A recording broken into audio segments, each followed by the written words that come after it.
How to spot the enemy of your peace, energy vampires. Imagine this. You've just had a conversation, and though it started with high energy, you feel tired, even exhausted. Why is that? What if I told you it's because of energy vampires, people who drain your positivity and leave you feeling bad? Have you ever wondered how much peace, focus, and drive you could get back if you could identify and stay away from those who bring you down? In this video, we'll talk about the types of people you should avoid to protect your mental and emotional well-being. We will learn how to spot the energy vampires, free yourself from manipulators, recognize constant complainers, reclaim your self-esteem, and stop career problems caused by toxic relationships. Remember that soul-crushing colleague or that friend who always leaves you feeling like you're carrying the weight of the world. We'll talk about how to set boundaries, reduce contact, and build a positive, supportive network that helps you grow instead of draining your spirit. Stick around to learn some Stoic wisdom that can help you lead a happier, more fulfilling life. By the end of this journey, you'll have real steps to surround yourself with people who reflect your best self and inspire your greatness. Before we dive into the details, don't forget to subscribe to Stoic Philosophy for more tips on building a strong, empowered life. Together, let's take the first step towards emotional freedom and personal growth. Part 1. Recognizing toxic people in your life. Chapter 1. How to spot energy vampires. Have you ever talked to someone and felt super tired afterward? That heavy, tired feeling is real. Some people, often called energy vampires, love negativity and make you feel down too. I once knew someone like this. Let's call her June. June was doing well at her job, but always felt tired after meetings with a certain person.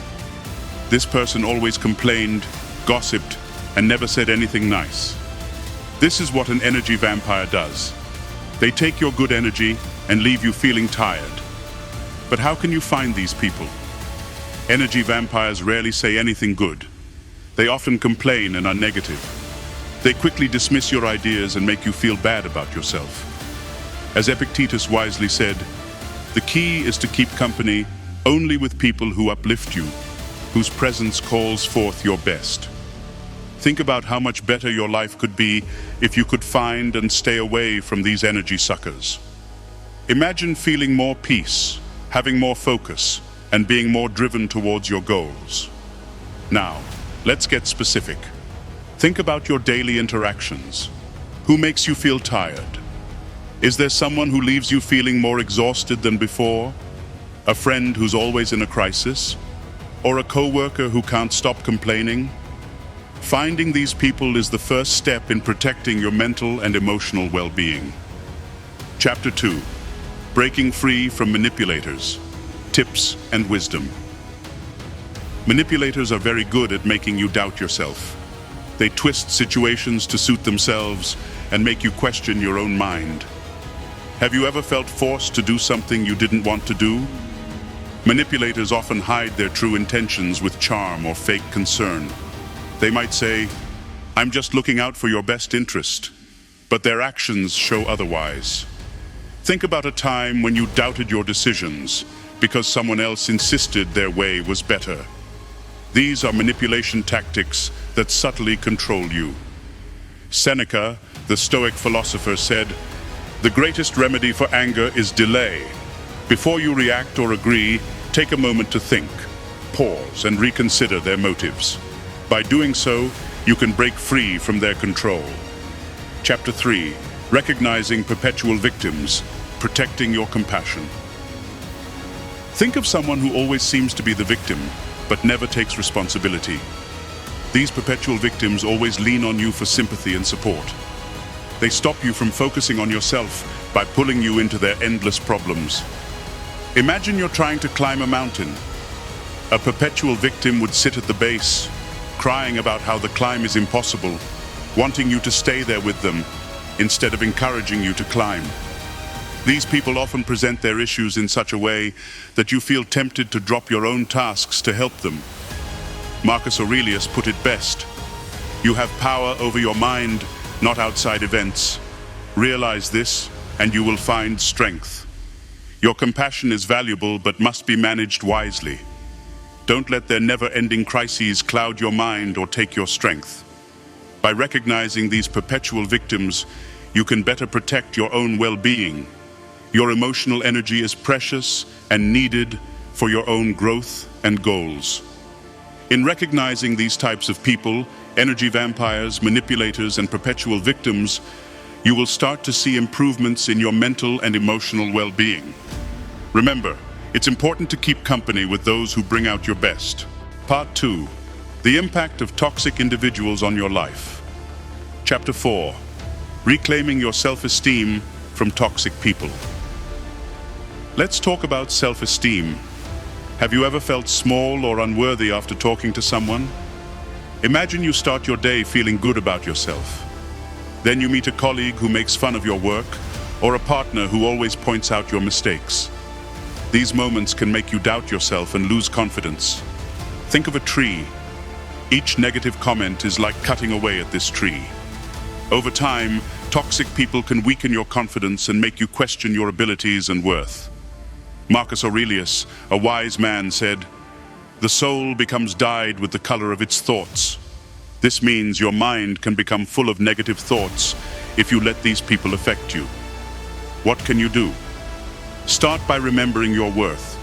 Think about a time when you did something great. Hold on to that feeling. Don't let toxic people decide what you think about yourself. Protect your mind by being around people who make you feel good, not bad. Chapter 5. Overcoming career stagnation caused by toxic relationships. Have you ever felt stuck at work because of the people around you? Imagine working hard on a project, only to have a colleague or boss criticize you unfairly. You start to doubt your skills and lose interest in your work. This is how toxic relationships can hold back your career. Picture yourself in a room filled with books, making your mind and soul better every day. A Roman philosopher named Cicero described a good life this way. Now think of your workplace filled with positive and supportive colleagues who notice your hard work. Your motivation would grow, and you would do better in your career. Think about your current job. Does it feel supportive, or do you dislike certain people there? If it's the second one, it's time to make your work environment better. Look for mentors or colleagues who inspire you. Learn from them to improve and advance in your career. By being with people who support and encourage you, you'll find new motivation and excitement for your work. Let go of those who bring you down and hurt your progress. Your career happiness and growth depend on it. Reclaiming your self-esteem and overcoming feeling stuck at work are important steps to a happier life. Remember, your worth is not decided by others, and your growth at work should not be stopped by toxic relationships. Stay true to yourself, seek support, and work towards your goals with confidence and determination. Part 3. Strategies to distance yourself from toxic individuals. Chapter 6. Setting boundaries. Your key to emotional freedom. Picture this. You've had a long day and finally get home, ready to relax. But then someone calls or texts you, dragging you into their endless drama. By the time you hang up, you feel drained and stressed. We've all been there. You want to say no, but you feel guilty. Remember Seneca's wisdom. No man is free who is not master of himself. Setting boundaries helps protect your emotional well-being and energy. Think about a dog that's fenced in a yard.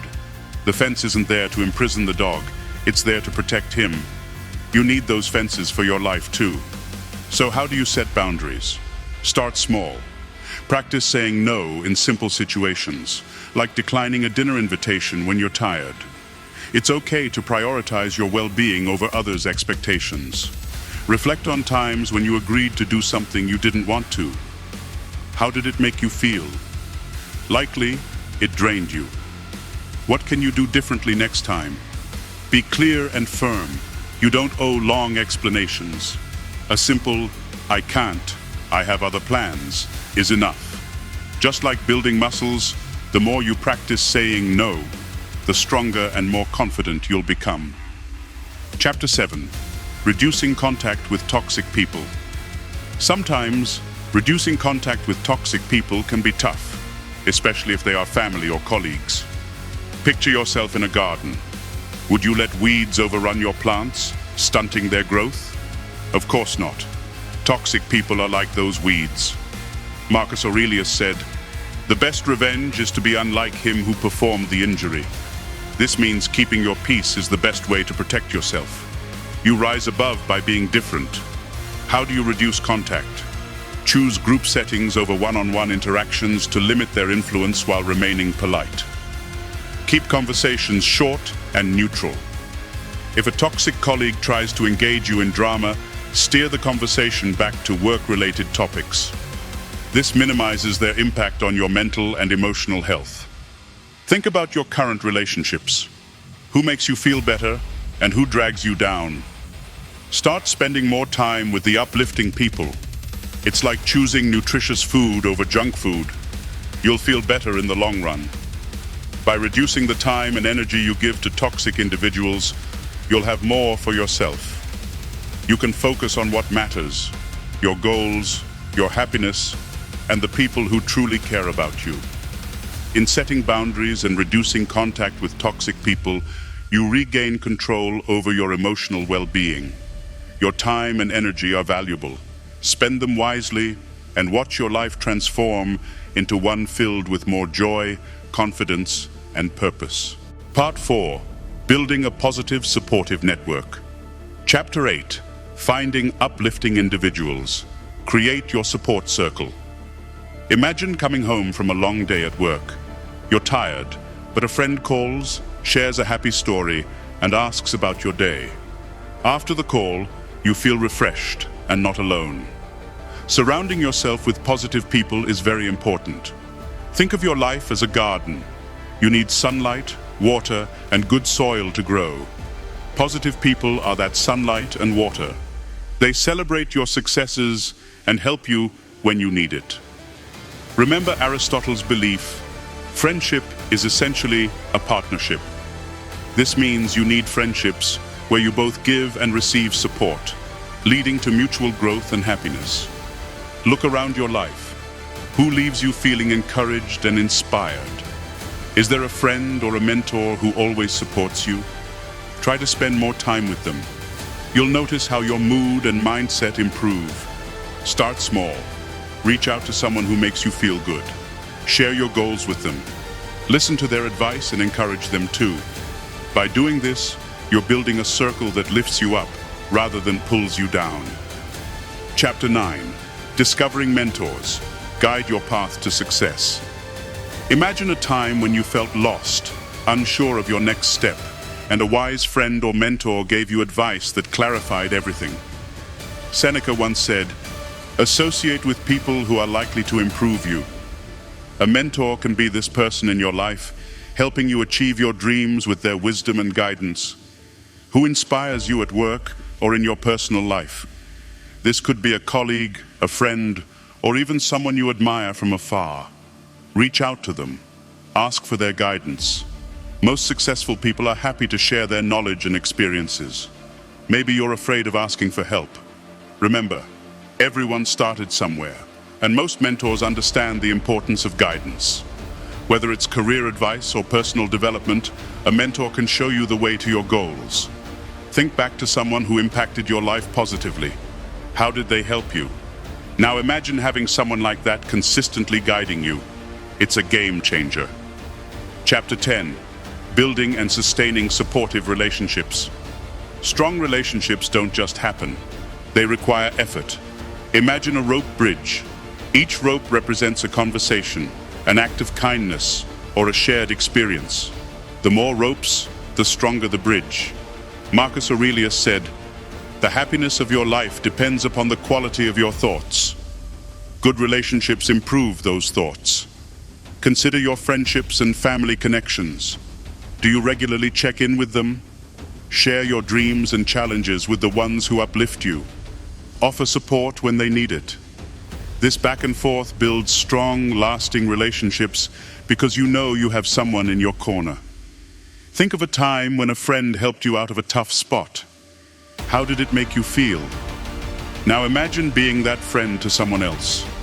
Recognize the value of mutual support in your life and actively work to sustain it. Are there people in your life who need your encouragement? Reach out. A simple message or a call can strengthen your bonds. Likewise, lean on uplifting friends when you need support. Building and maintaining these relationships enriches your thoughts and nurtures your soul. In conclusion, creating a positive support network begins with identifying those who uplift you, seeking mentors who guide your path, and actively maintaining relationships that enrich your life. Picture how much better your days will be, surrounded by those who inspire and encourage you. But now, it's time for us to take action. Wisdom without action is like a seed never planted. It has potential, but brings no results. Using what we have learned will help you remove harmful influences and bring positivity into your life. Here are some actions you can start today to reclaim your life and uplift your spirit. 1. Identify your energy drainers. Take a moment today to write down the names of people who leave you feeling tired after talking to them. This simple exercise will help you see clearly and let you limit your time with them. As Epictetus reminds us, only keep company with those who uplift you. 2. Practice saying no. This week, find a chance to set a boundary. When someone asks you to do something that isn't good for you, politely decline. You can say, "I appreciate the offer, but I have other plans." Doing this will help you be stronger and protect your energy. 3. Reduce contact with manipulative people. Next time someone tries to make you do something you don't want, take a breath and pause. Think about their real intentions. If a colleague tries to bring drama into your workday, focus on talking about work topics. This will help you keep your peace and stay productive. 4. Seek positive people. Think about someone who always leaves you feeling inspired and reach out to them. Arrange a meeting or a simple chat. Spend more time with this person so their good vibes can start to affect you. 5. Find a mentor. Think of someone you admire in your job or personal life and ask them for guidance. It might be scary at first, but many mentors are happy to share their wisdom and experiences. Start with a simple, "Can I ask for your advice on something?" 6. Strengthen supportive relationships. Make a list of the people who really support you. Reach out to them this week. Have a meaningful conversation, share your dreams, and listen to their stories. This will help you build strong, two-way connections. By taking these steps, you're doing more than learning. You're changing your life. Imagine waking up each day feeling confident, knowing you're surrounded by supportive, positive people who lift you up. Your self-esteem will grow, your career will improve, and you'll find real joy in your daily life. Now think about which one of these actions you'll start with.